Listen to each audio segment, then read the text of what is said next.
بسم اللہ الرحمن الرحیم۔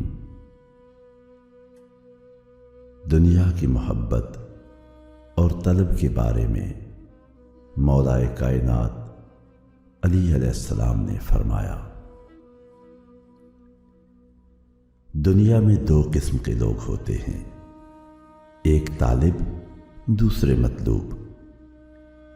جو شخص دنیا کا طلبگار ہو، موت اس کی طلب میں رہتی ہے، اور جو آخرت کا طلبگار ہو، دنیا اس کی طلب میں رہتی ہے۔ پھر آپ نے فرمایا، دنیا داروں کی مجلس ایمان کو بھلانے والی اور شیطان کی اطاعت کی طرف لے جانے والی ہے۔ ان کی صحبت سے پرہیز کر، کیونکہ اگر تو تنگ دست ہوگا تو تجھے حقیر سمجھیں گے، اگر دولت مند ہوگا تو تجھ سے حسد کریں گے۔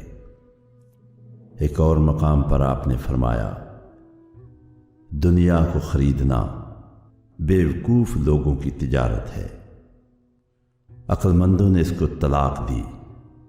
یہ انہی لوگوں کا مقصود ہے جو گندے اور ناپاک ہیں۔ نیز آپ علیہ السلام نے فرمایا، دنیا کی محبت اختیار کرنے سے بدبختوں کا انجام خراب ہوا اور ہوتا رہے گا۔ اے اللہ، ہم تجھ سے تیری رحمت کا، تیرے فضل و احسان کا سوال کرتے ہیں، ہم پہ رحم فرما بحق محمد و آل محمد، آمین۔